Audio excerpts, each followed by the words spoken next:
kick off. Okay. Yeah. Give people a couple minutes to file in.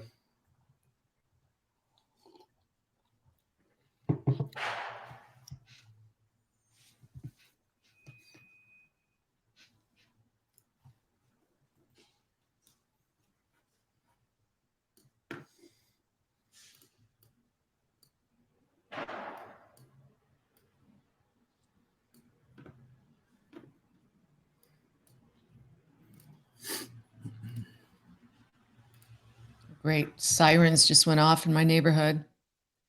Oh, really? You can't hear that, can you? No. Oh, I guess we're live. What, like just storm warnings or just I don't know. I know it's that kind of that. I'm originally from Ohio, and this is the time of year, tornado warnings and tornado drills and tests and things like that. So exactly.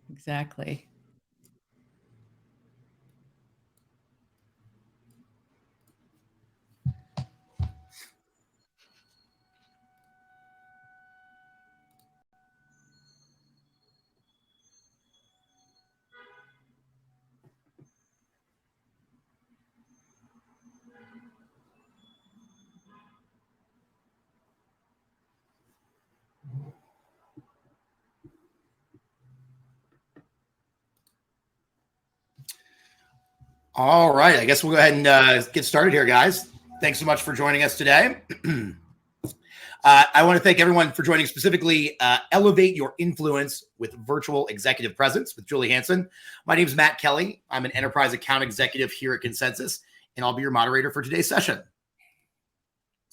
DEMOFEST is presented by Consensus. Consensus is intelligent demo automation software that helps scale pre-sales with interactive video demos. You can learn more at goconsensus.com or view an automated micro demo at the link in the Docs tab on the right of your screen.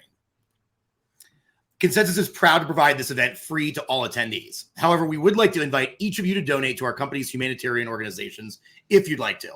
You can learn more about this and donate by visiting the DEMOFEST Gives Back booth in our virtual expo hall in the Booths tab or at the link in the Docs tab on the right of your screen. We invite you to join us in our DEMOFEST community on Discord as well. Our community is where you can connect with speakers, get exclusive access to content and events, and where the conversation will continue along after the DEMOFEST event has ended. We encourage all attendees to join us and so many others. You can join the community at the link in the Docs tab. And we encourage you to participate in today's session. On the right side of your console, you can see a few ways to engage with us throughout the session. The chat function will allow you to engage with us as well as other attendees. Throughout the session, you may see a few polls. We encourage you to participate as your feedback in those is important to us as well. And our speaker will be taking questions from the audience at the end of the session, but we encourage you to ask questions anytime through the Q&A box as well. If at any time you're having technical difficulties, head to the gear at the bottom of your screen. And here you'll see a document to help you troubleshoot some common issues that you might be having. And now I'd like to introduce our speaker, Julie Hansen. She helps sales and pre-sales deliver more and engaging, successful virtual presentations and demos through her company, Performance Sales and Training, and is a great demo partner. Julie's the author of 3 sales books, including Look Me in the Eye, Using Video to Build Relationships with Customers, Partners, and Teams, which was named the top sales book of 2021. She's also the creator of the Selling on Video Masterclass. And with that, I'll turn the rest of the time over to you, Julie. All right. Thank you, Matt.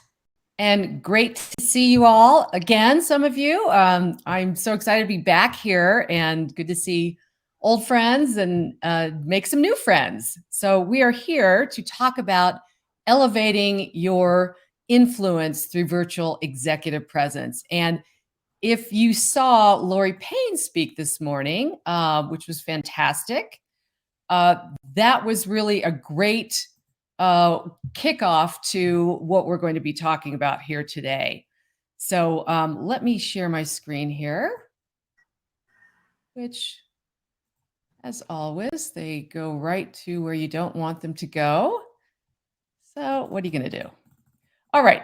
So we're going to talk about building on that influence beyond just some of the things we can do with our teams, with our prospects, through our messaging and through our actions, but really specifically in this virtual environment. And so what I'd like to do is just start off by getting a sense of, how you're doing in this virtual environment, how long you've been doing this, how many meetings you've been doing. And so I've got a poll here I want to share with you. And if you want to open that first poll, Matt, just how many virtual meetings or demos, conversations do you think you've done over the past 3 years? And I've made it easier for you because for me, it's like, well, I don't know, 1,000, 8,000. But if I think in terms of, okay, if I did, 3 a day, that's like 15 a week, 2,250. So pick what you think is kind of where you fall. And I gave you the weekends free, assuming you didn't do virtual meetings or demos on the weekends, but I don't know. So let's see what we've got. All right. Do you want to share those results? Let's close that poll. We got enough votes in here? A few more coming? Yeah, good. Okay. Close that. Right. We still have a few coming in. Let's let a couple more come in. Where do you think you land? Past 3 years, and maybe it's changed over the past year or two with a little more in person, but okay. Let's go ahead and close that. Okay. And let's see the results. All right. So it looks like most folks are about 3 a day. Okay. 3 a day, not insignificant. 2,000. Those of you 6 over a day, I hear you, I feel you. That's a lot of virtual time, right? So really, somewhere between 2,000 plus virtual meetings, right? So if we think about that in terms of, how many we've done, actually, when we think that, that's like, wow, that's a lot. I'm sure I'm getting good at this. I'm getting better at this. And I'm going to leave you to decide that after we go through some ideas I want you to take away today. Because really, if you think about it, while that is not an insignificant number, it really pales in comparison to the number of in-person conversations, meetings, presentations, demos we've done over a lifetime, which is probably well in the 6 figures and the higher end of that, depending on how old you are and when you started. So we have a lot to learn in this area. We really are still at the infancy. We're sort of that toddler stage of our virtual development. And you can tell that because we really have most of the same challenges we had 3 years ago. Not saying that some of you didn't get started virtually before then, but really had, the set of tools to help us do this on a wider scale. It's still hard to maintain attention. It's hard to get people to interact and read our audience and build rapport. And people are distracted. Their cameras off. We don't know what's going on. And so it's very difficult to build trust, to build those relationships. And, those are the building blocks of winning business.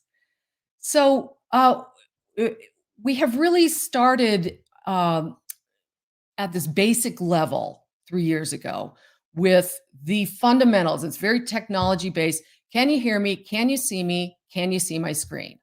And that's important, but we've gotten a little stuck there, right? There is so much more to go in terms of communicating, connecting with people beyond that basic level. And so the next level really is about making our buyer feel heard, making our team feel heard and seen and understood, and building that trust and building those relationships. And that's where we really have a lot of room to grow. And one of the, I guess, missing links to get to that next level is sort of encompassed in this idea of executive presence. And Sylvia Ann Hewitt, who really wrote the book on executive presence, called it the missing link between merit and success.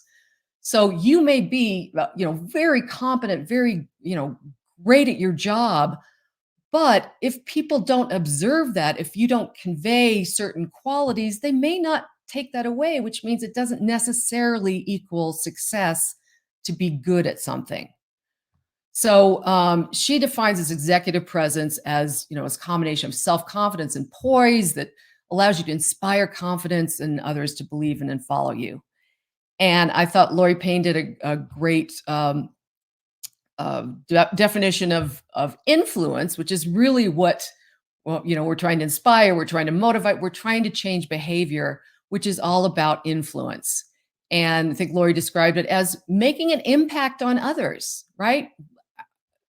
Trying to change their behavior, their thinking. And really, virtual executive presence is simply doing that in a virtual environment, which has a whole nother set of rules that we don't think about, which dramatically affect how people see us. So influence is not just through our words or the data or our demo, our product or solution and how we describe it, but it also comes from how we deliver it.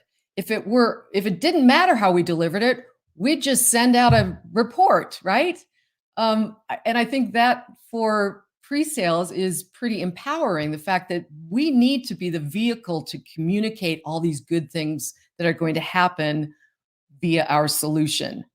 And that's something that hopefully AI can't take away, right? But the way we receive communication, again, is not just through words. And I know some of you are probably familiar with this study. It was done many years ago. And it shows that how we receive communication when we first meet someone is primarily through that big blue chunk of, that our physical presence, right? What they see, that energy that we put off when we're in person. 38% through the voice, the sound, the tone, and quality of voice, and only 7% through the words. Now, I always say if your words are gobbledygook, it doesn't matter how great your body language is. But when you're competing at the highest level, guess what? Everybody's got pretty good words, and a lot of them sound really alike. Single pane of glass, anyone? So it's an area where we really can stand out. And one of the ways we can do that is by using these qualities that make up executive presence to influence our audience more than just on a logical basis. So if you think about, who has executive presence, you might come up with some of these qualities, and probably nothing you're not familiar with here. They're confident, they're credible, they're trustworthy, they are a good communicator, they're transparent, they're authentic. So that's a good start. That doesn't necessarily help us, put those into action. It's like, okay, well, I am confident. What happens is a lot of these qualities are very difficult to convey on camera. And so while many leaders and SEs have great in-person executive presence, great confidence comes across, credibility, authenticity, it doesn't necessarily just transfer to the virtual environment.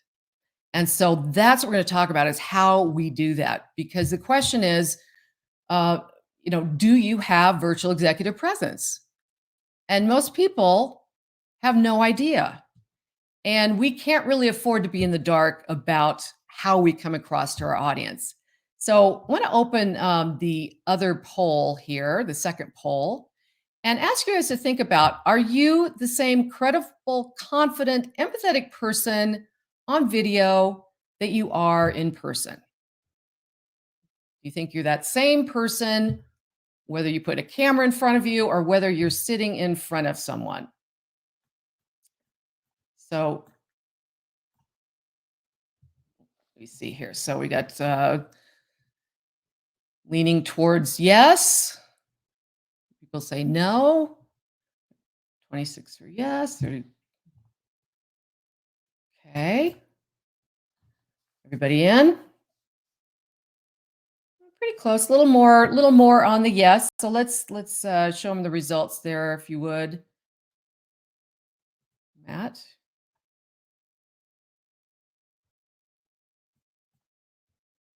Oh, I guess I have to stop sharing so you can share those results. There we go. Okay. So most of you, 61+% said, yes, I'm the same credible, confident, empathetic person on video as I am in person. You are. You don't turn into another person, right? That's a very specific disorder we're not going to talk about. But you are that same person. So let me take you to the second poll. Let's close that one out and have you do the second poll, which is the question is, do you think you are perceived as credible, confident, and empathetic on camera as you are in person?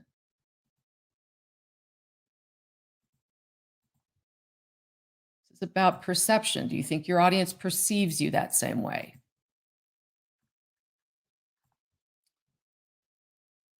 Okay, so votes coming in, votes coming in. All right. Interesting. Okay. So let's share those results, Matt. Stop my share. All right. So just a few less of you think that you are perceived as credible, confident, empathetic on video as you're in person. So my question would be, how do you know that? So, and maybe there are some you've done some of the training or you have results to prove that, and that's great. But the fact is that most of us really don't know, and those are two very different questions, aren't they? So let's look at what happens in our customers' minds, in our buyers' mind when they see us on their screen, because most of us don't understand what happens when people see us on a screen and see just a small portion of our body and what those takeaways are. And so that leaves some doubt. And again, we can't afford to not know what that information is, because how they perceive us is the reality, right? That's what they have to deal with. So again, we can't afford to be in the dark.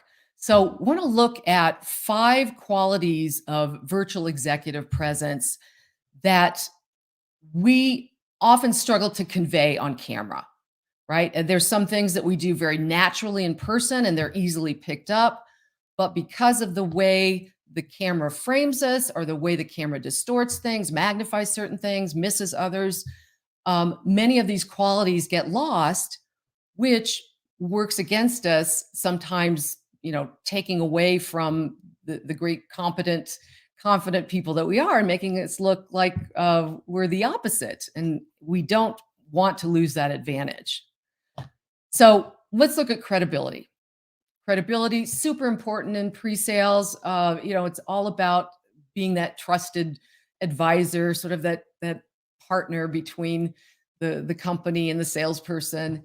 And we strive to build that relationship, right? And it's very important to the future of the deal. So let me share with you a couple of facts to take into account when it comes to credibility. So interesting, this study found that in less than 1/10 of a second, by just looking at someone's face, a stranger's face, people would determine if they're trustworthy, they're aggressive, they're likable, they're competent. And, oh, by the way, looking at them longer didn't really change their impression of that. So that's a little disconcerting because our face is front and center. Like, that study was done based on in person. And sure, your face is important in person, but there's a lot more information we're conveying. Now, on video, we are like, we're like an iceberg. We have a lot more context besides what's going on up here. And when you see a full iceberg, you get a lot more information, some of it very valuable, right? Especially if you're steering the ship. But you take that away and you have a different picture. And the same thing happens on video is we are taking away 80% of our body language.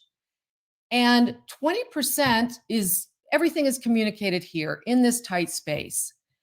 And most people don't know what that 20% says because we don't have the body language, we don't have the energy that we have in person. And we've never really had to just look at someone's face for 45 minutes, an hour in a meeting before. In person, we have lots of other things to, we have that shared environment to look at. So the face, a very important piece of information for our client that helps convey trustworthiness, credibility, empathy. Here's what buyers see a lot of times in virtual meetings. They see this face or a face similar, which is typically a very unemotive, buttoned up type of face. It's sort of a poker face, if you will. I call it resting business face because it's just we've put on our business face and we're in business mode.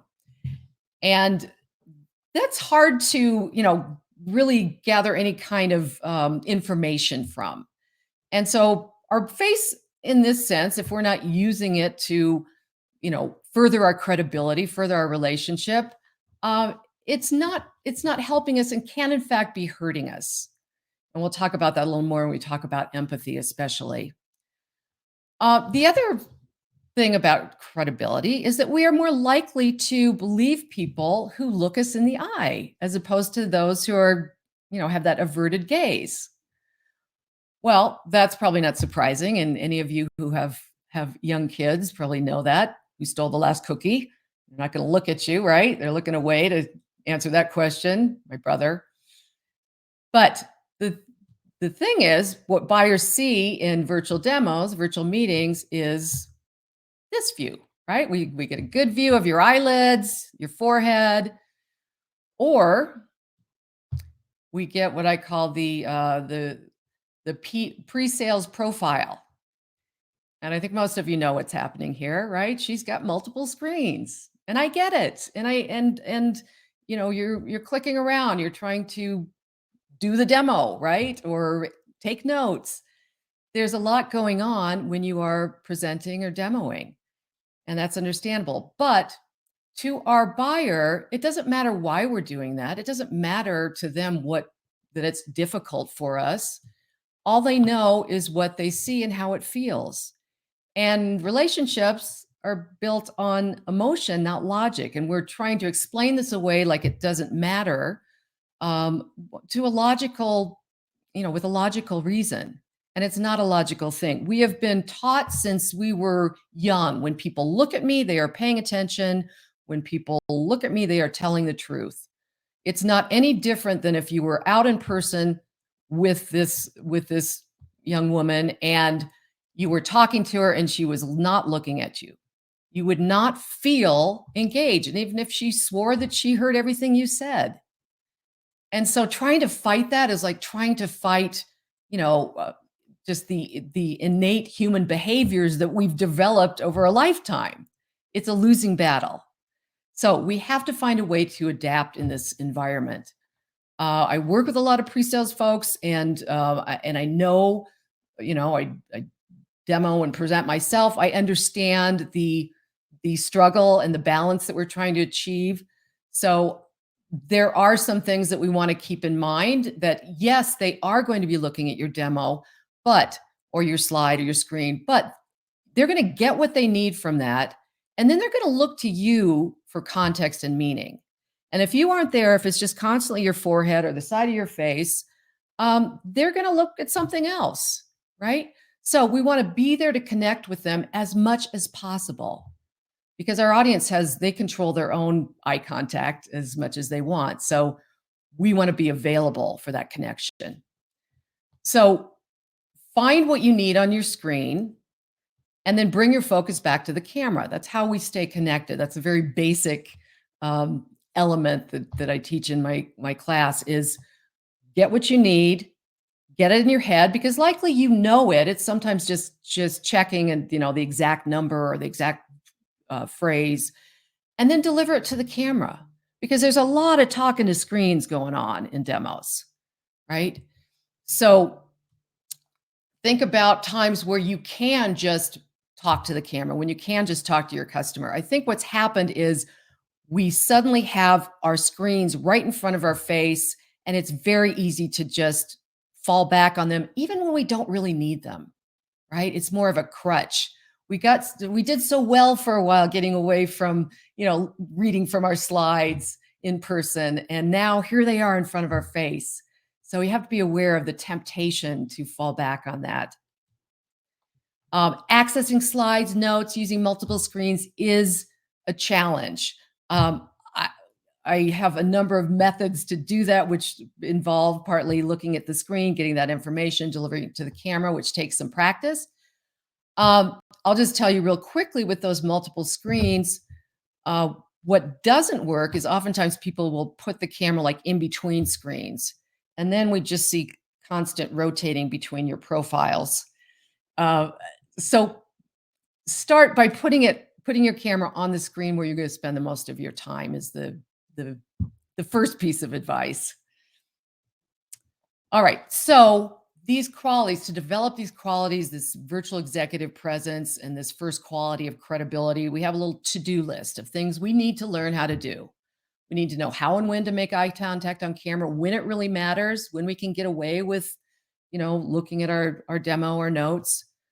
And we're not going to look at the camera if we don't know how to read body language. That's where I think a lot of advice falls apart. It's like, this is not the first time you've heard look at the camera. But if you don't have the tools or the skills to know, well, how am I going to know what's going on? Well, what is important to catch?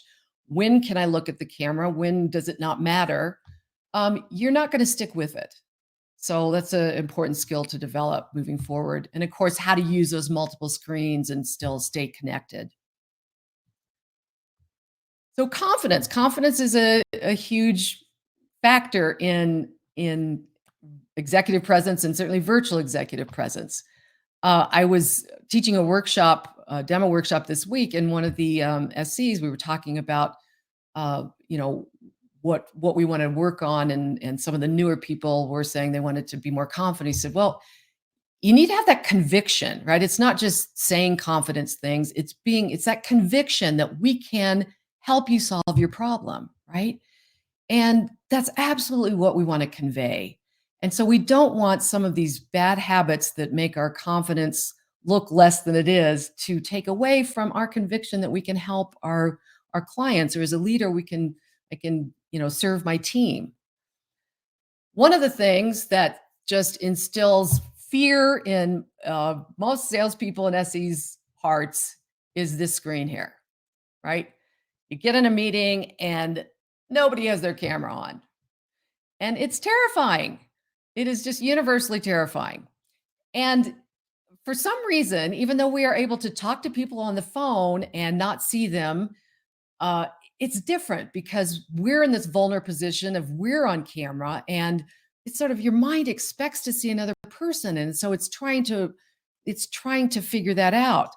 So let me just share with you what's happening.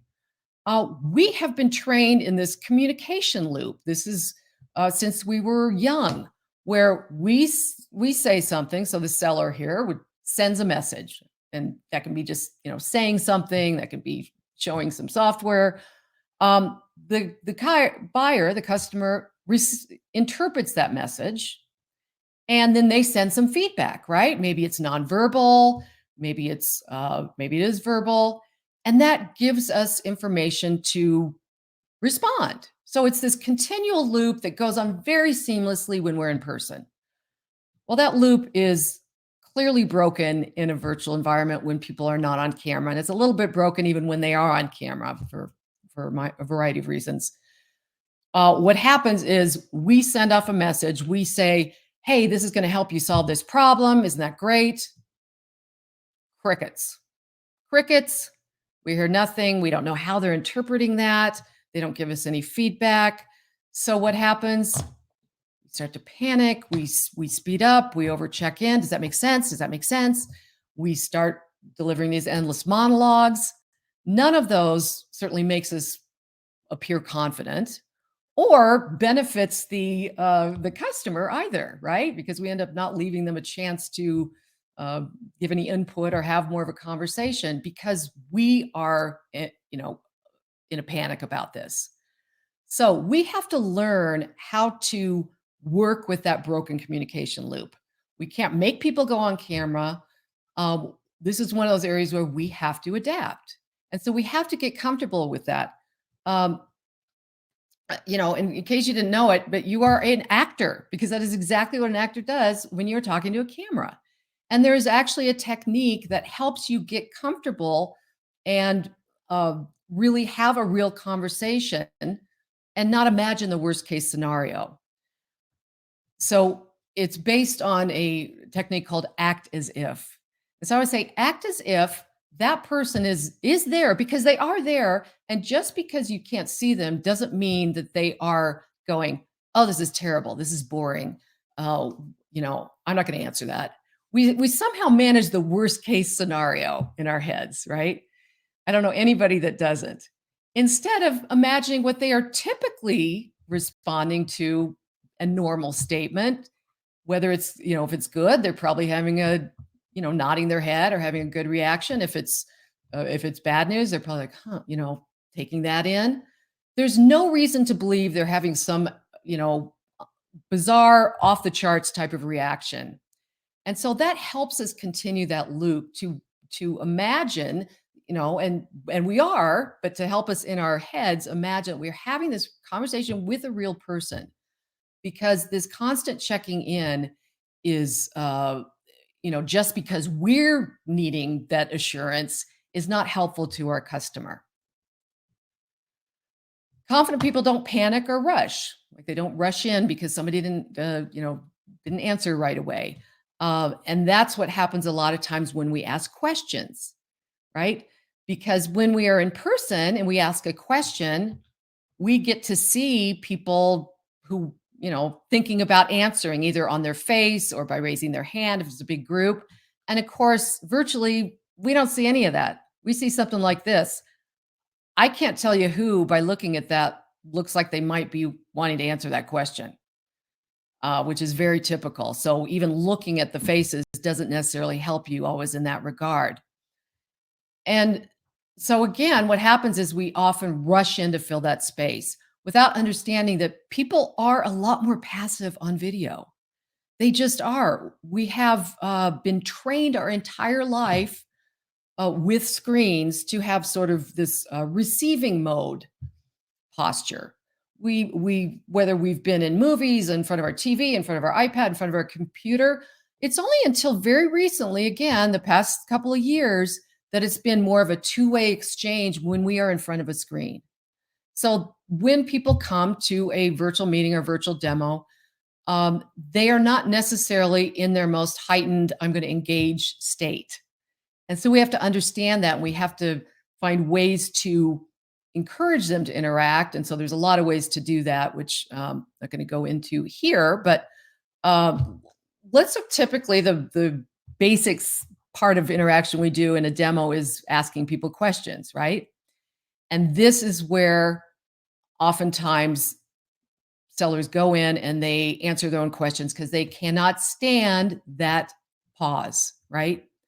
So I want to share with you just what's happening during that pause, because from what I hear when I talk to sellers, it's really, we see these, maybe you see the blank faces out there, maybe you don't see any face, but our thought is nothing is happening. I just asked a question. Everybody's waiting for me to answer. There's no reason to believe that. So I'm going to walk you through the timeline of what happens, what you think about what happens in your brain as I ask you a question. So if I asked you a question, what's the biggest challenge you're facing in your job today? So right now you're probably processing that because you weren't thinking about your job necessarily. So you got to think about that. And you may be formulating an answer, which takes a couple of seconds. Well, I guess it's managing all my time and balancing my work life. And then you might think, well, do I want to share it because my manager's on this call and he might think I have a better handle on this and that might make me look less capable. And then we start to negotiate and think, well, Bob's probably going to answer this because he always has, he always perks up. And then it's still silent. And I might be thinking, oh my gosh, well, no one's answering. Maybe I should. But guess what? I've got to unmute myself. And so that whole process can take a little bit of time. It could take 17, 20 seconds. Now, I'm not suggesting you have to wait 17 seconds every time you ask a question, but if you short circuit that process every single time, you will not get any responses to your questions. So we have to get comfortable with that pause. We have to learn to embrace that pause, which is some work. It doesn't just happen. And I encourage people to just start by pausing, 3 seconds, then move to 5 seconds. But don't shortcut this process. That's very important. The other thing about confidence is, again, there's eye contact. Looking someone directly in the eye projects confidence. In fact, leaders make more eye contact. We associate leaders with making more eye contact, and not making eye contact indicates insecurity that you may not feel, but that's what's coming across. So that's that perception versus reality that we have to align, right? So in addition to working on these skills for credibility, we also need to learn to speak to confidence with someone we can't see. We need to get comfortable with that silence, right? That's a real executive presence skill. And we need to understand what's happening with that on-person, that on-screen behavior, because it often means different things on screen than it does in person. And if we misread that, we can unnecessarily panic or miss things that do have meaning. All right, let's talk about authenticity. I think there's a lot of talk about this today, authenticity and transparency in light of all the things coming down with AI. And it is very important, and people crave that authenticity, that human connection in a virtual world. And so we want to build on that and make sure that we're coming across, as authentic and transparent as we can. Not only because it's a good way to be and it helps your relationship, but the camera's a lie detector, so it will pick up if you are incongruent. If you're saying one thing but you feel something else, it will leak out in your face. And when somebody is only looking at your face for 30, 45 minutes, guess what? They will think something is going on. They may not know what, but it will plant seeds of doubt. And that's what we want to be aware of. So we want to be very aligned in, how we approach being on camera, and make sure that we're in alignment both internally, emotionally, and externally, in how we talk to our audience and on camera. Now, there's been a bit of a backlash in taking this authenticity to to another level with, just be yourself, right? Just be yourself on camera. And I, of course, agree wholeheartedly you should be yourself, but oftentimes when we hear that, we take that a little farther than need be, and we get into, I'm just going to be natural. And oftentimes being natural means being comfortable. And while you may not get as comfy as this gentleman, that's not a great place to connect with people. That's not a good energy.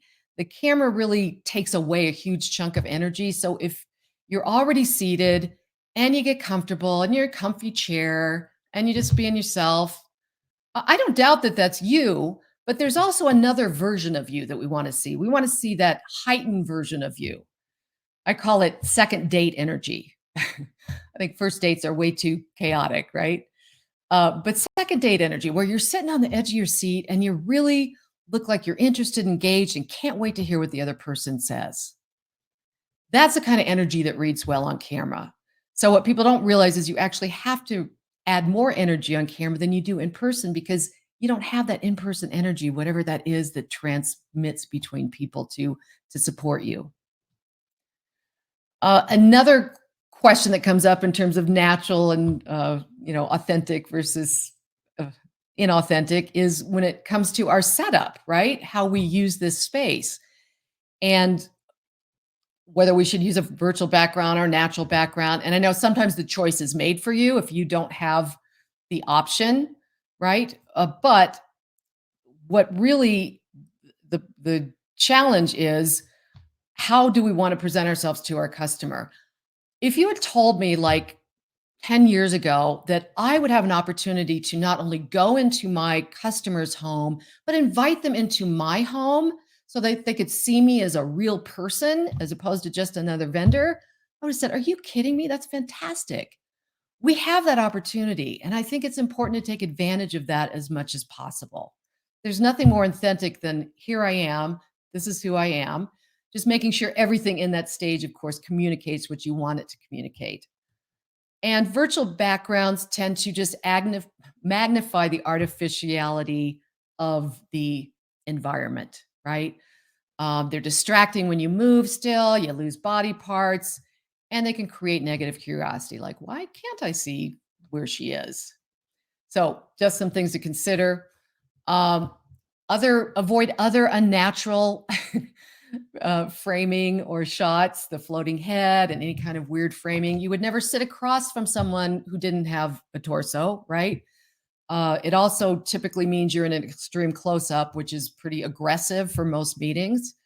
So, those are the subtle things that really make a difference in terms of how our audience perceives us.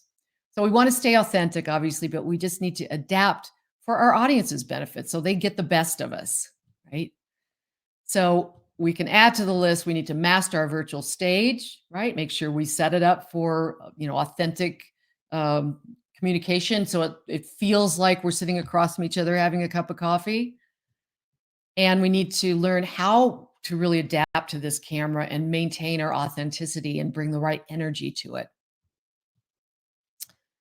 So, one of the things that I think really conveys executive presence, executive presence, is this ability to not just listen, but to actively listen.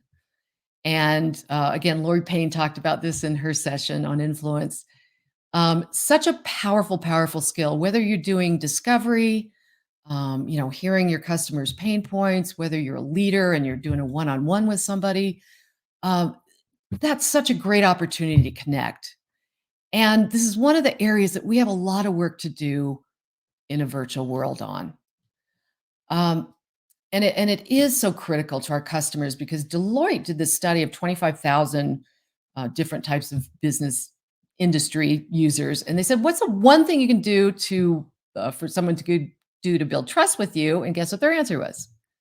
Listen, right? That seems like a small request.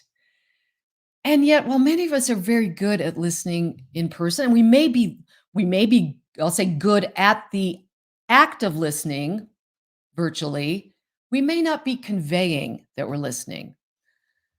So what's interesting is a lot is read into how we listen by our audience. So complete strangers could pick up on who's trustworthy, kind, or compassionate in 20 seconds just by seeing them listen to another person. So your listening behavior is sending off messages, right? Whether you're trustworthy, whether you're kind, whether you're compassionate. And there's really two typical types of listening behavior that we see on virtual meetings. The first one is this, the screen starer. You may know a few screen starers. And I know this guy I know he feels like he's really hearing me and he's listening to me, but I don't know if he's reading an email or he's typing notes or he's interested at all. The other type is the darter, right? And the darter, of course, is looking at the camera, looking at the screen, looking at their notes, looking at their demo, looking at the screen, et cetera, et cetera. A lot of back and forth. And of course, what do we associate with darting eyes? Nothing good, right? Shifty eyes, suspicious behavior, guilty conscience. We don't want any of those associations with us. So again, back to understanding how and when we need to make eye contact and understanding that one of the most important times we can make eye contact and by looking through the camera is when our customer is talking. Because again, it's that feeling of, I feel heard, I feel seen. The fact that it's difficult for you is not on their radar, right? That's a logical excuse. So we have to find ways to incorporate these behaviors into our virtual meetings.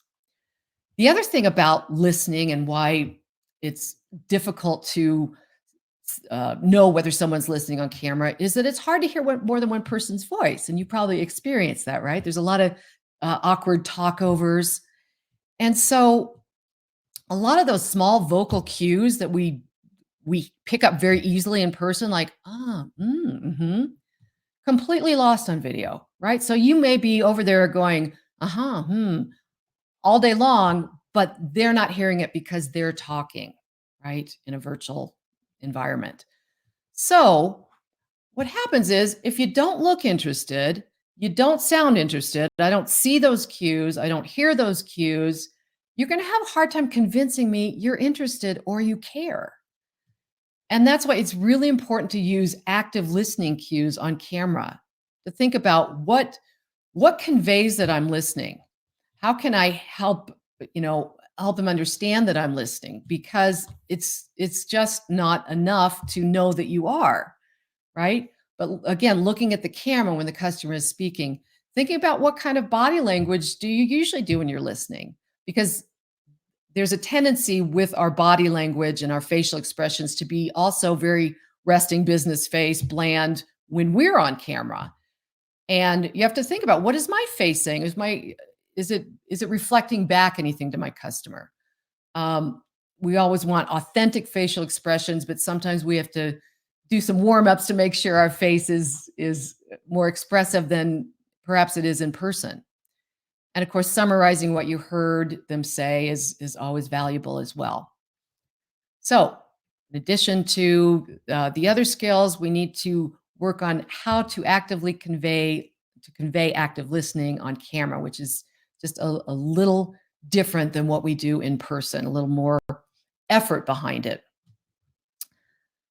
Finally, we'll talk about this quality of empathy. And I think that empathy has been in the spotlight a lot more the past couple of years, which I'm glad to see, both as leaders and as salespeople. And it is one of the most difficult qualities to convey on video. It goes along with, empathy is along with, it's an emotion, right? And it's being transparent. And I love Jack Welch's quote here that, transparency about it's just expressing your opinions and being direct, but being open and honest.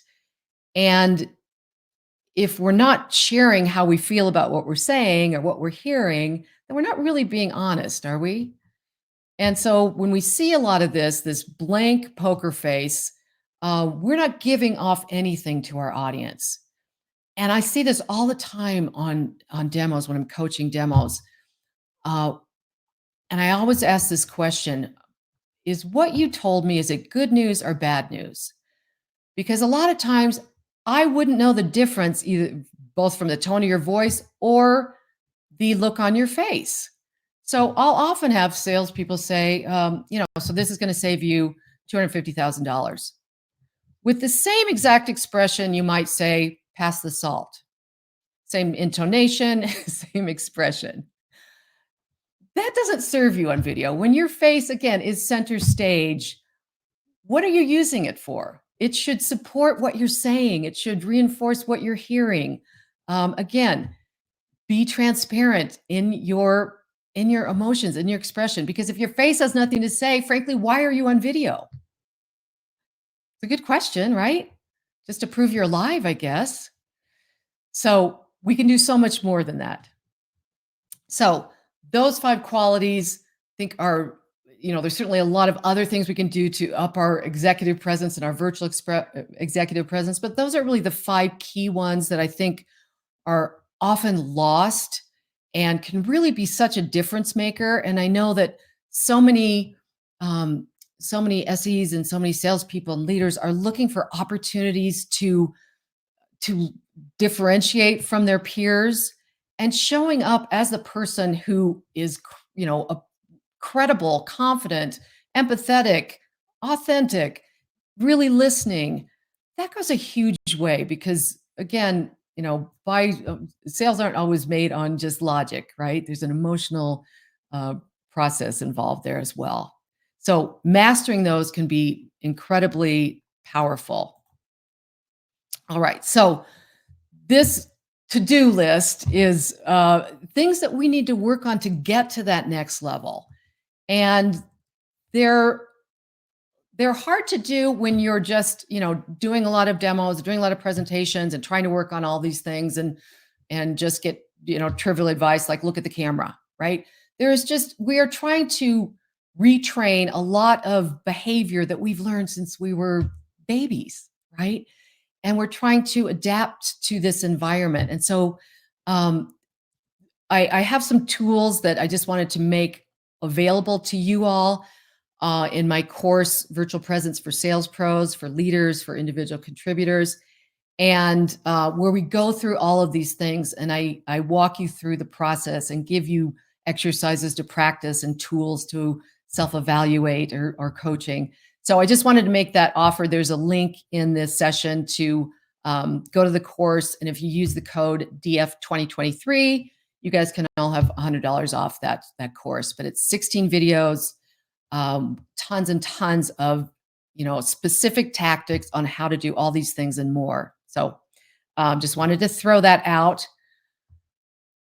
If we elevate our virtual executive presence, we're going to naturally elevate our influence because these are the people that we follow. These are the people that inspire us, that motivate us, that lead us to better thinking and better ways of doing things. And hopefully you think of yourself as that type of a leader, whether you're, an SE, an individual contributor, or a leader. We are motivating people to inspiring them to get to a better place, right? And it's not just about, oh, here's my tool, see how great it is. We got to do that in a way that inspires confidence and belief and, create that relationship. So I would love to connect with you if we haven't connected already. And I'd love to take any questions you guys have. So I guess we've got a little bit of time left here for questions. So should we see what we have here? Yeah, Julie, thanks so much for the presentation. So we want to remind all the attendees, drop any questions you might have for Julie into the Q&A box on the right side of your screen. We'll try to answer as many questions as we can. So I'll jump right in here. You ready, Julie? I am ready. Awesome. So in regards to background, what if natural background isn't ideal? So for example, if your office is shared with a dining room and behind me is a door to a laundry area, so not something that you could show, kind of give that office professional feel. Sure. We don't have to be terribly professional. We don't have to be an office, like a professional office. We're not trying to necessarily mimic that. But if you have a laundry room or a kitchen in the back, we want to avoid that. If you need to use a virtual background, I would say use something that supports you. A background is just that. It's the background. It shouldn't steal the show. It shouldn't be the whole story. It should just naturally support you and opt for something simple and fairly natural. I like some of the very basic blurred ones. I think those are fine too, because the virtual ones, there's still that, that unnatural thing when you move and that's very distracting and that just takes people out of the moment. So opt for something, simple and natural. Gotcha. Thank you. And so would you say that using your hands, and I do this a lot, I actually do this a lot as well, to explain a concept is better than only kind of explaining it verbally? Well, I do agree. There's a specific way to use our hands on screen. You have to use movement more precisely, more specifically on camera, because if you do a lot of this, as you'll see, all that does is distract you. It's not really adding to what I'm saying. And so if you see a lot of that, that's not helpful. Or you see a lot of this bobbing along the bottom of the screen. It's like, what is she doing? So I am all for using body language and gestures. And I have a whole, session and the videos on using body language and movement. To use it to support certain things, to express emotion, to separate different ideas. We're going to talk about 3 things. You may have seen me do that today. We're going to raise your level from here to here. It can very much help support a lot of your ideas, but we have to understand, develop that muscle memory of what our frame is and how do we operate in this. And it just takes some adaptation. It's like driving a car that at first was overwhelming. Like, I got to do this and I got to look out the window and I got to move in a different way. It's like, yes, you do a little bit, but it's not impossible. And it helps your audience really understand what you're saying. Sure. I think that makes sense.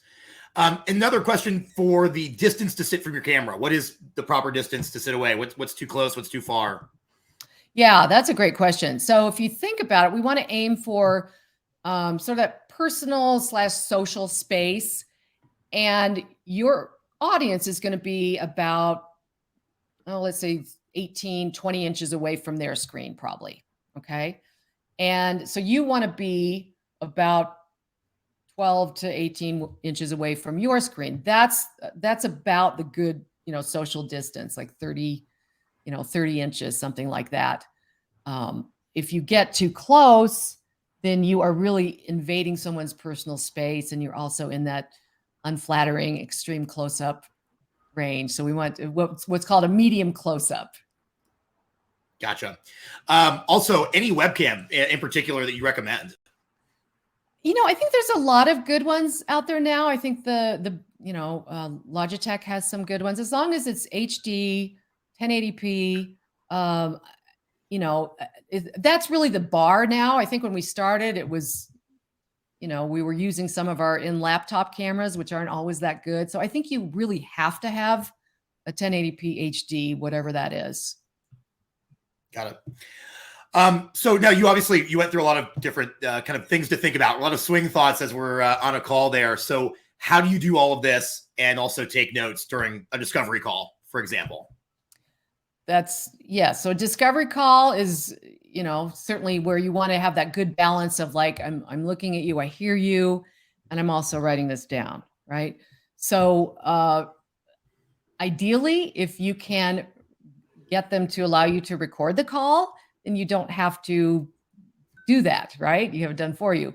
If not, certainly doing a balance between looking at them when they're talking and then writing that down and letting them know what you're doing, right? I mean, certainly up front, like, so I'm going to be taking some notes, so and then, but that doesn't mean you have your head down the entire time. Still, when somebody starts a new thought or mentions something really painful or that you have a reaction to, like, react to it, right? Sure. It's a conversation. It's not I'm just your lawyer writing down notes for your case, right? So have that conversation with either your face, your eyes, or your words. Definitely. And so we have another question here about the camera angle being best, profile or face to face. I see a lot of profile with a headset at times. Any recommendations there? Well, I believe that the more natural we can be, the more personal the conversation feels. Sure. I know there are times where we need to use a headset if you're in a loud environment or shared environment, and that's fine. I would opt for something that's more low profile.